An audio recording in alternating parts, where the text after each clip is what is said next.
Let's get more perspective from what's going on in Durban as business adds its voice to COP17. Samantha spoke to Corli Le Roux, head of SRI Index at the JSE.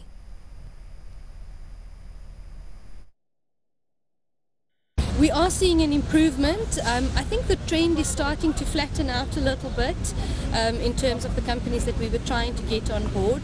So we see a lot of engagement with some of the mid-caps that remain to be into the index, as well as the smaller companies that are still struggling to understand what their sustainability impacts are. From the large cap side of things, are there any of the big companies that have kind of been obstacles in terms of getting onto the SRI? There are a couple of them who continuously struggle, and we engage with them on an ongoing basis, and they really are trying. I think there are certain sectors that are struggling with particularly understanding their environmental impacts, but we do have very good discussions with these companies to try and encourage them to improve their performance over time. So which of those companies are you most concerned about? Well, we particularly have concerns about the property sector. They have structural constraints in terms of their performance on the JSE and how they're listed, but we are working together with them to see how we can actually get them on board, and they are committed to work with us in this regard. Now, unpacking the aspects of the SRI index, you've got the social and governance side, which there appears to be a lot of headway made on that front, but environment still seems to be quite a challenge even for those who do get onto the SRI index. Yes, I mean, environment still is the most difficult area.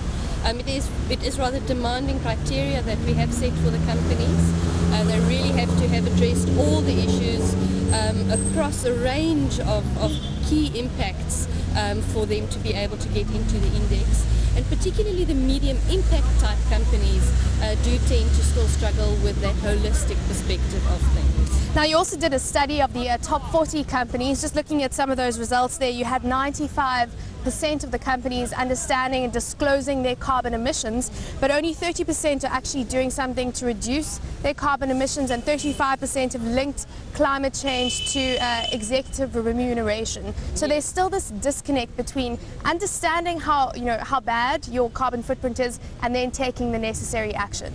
Absolutely right. I mean, I think the report that we commissioned from our data provider really shows that companies are starting to do things, but there's a little bit of work still needing to be done, particularly in relation to setting longer term targets, and then, as you mentioned, to see the actual performance. So only a small percentage of them are actually achieving the reductions in emissions that we would like to see. So we applaud them for the fantastic action that they have been taking so far, and we really think that we're going to start seeing improvement over time. So it really helps to point out those things to them, and that's what we're trying to achieve with this report. There's a lot of discussion around the carrot and the stick approach. From your side, the SRI really be seen as more of a carrot approach. Yeah. A carbon tax and a legislative approach would be seen, of course, as the stick approach. Do you think that we need to get type of legislation really enforcing environmentally friendly behavior to see some meaningful change in these SRI results? Well, I think in our experience, a hybrid approach really is a very effective way. So when you have a combination of a regulatory framework as well as incentives for the companies and a lot of engagement, that really is the biggest impact on change in behavior. So I do think, from a climate change perspective, the feedback from the companies has been that a lack of a regulatory framework has been a barrier to them taking more action. So I do think with that regulatory framework starting to come in and providing clarity to companies in terms of what will be required, that will help. But I also think one needs to be careful for over-regulation and stifling the innovation that companies can really come up with their own ideas and things to really make a difference. Let's look at the demand side of with regards to social and responsible investing. You've had changes to the Pension Fund Act, changing the mandate for pension fund investors with regards to responsible investing. You've got a lot of investment firms now incorporating that into their mandate for asset managers and portfolio managers. Are you finding there being an increased demand for sustainable investment products?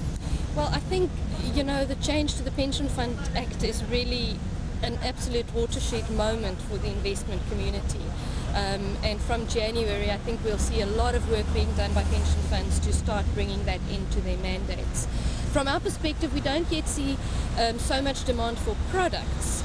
per se, but what we do see is a big need for engagement. So there's a big need for information from companies, increased transparency and disclosure, and then from the investor perspective to take that data and to actually work with that and to engage with the companies to understand what that means for company valuations. You've just had the Nedbank ETF, a green ETF launched at the JSE. The SRI index is another product. Are we likely to see more and more of these green sustainable investment products being launched next year? I do think so. I think as investors start to understand how to incorporate these issues into company valuations, and also as they start to understand the impacts that environmental and social issues can have on the bottom line of a company's performance, we are likely to see more of these products coming out. We hope to be seeing a more integrated approach, so across the board of issues, mainstream investment considerations taking account of sustainability issues, but we really are very optimistic that we're going to start having more and more of those discussions starting to happen.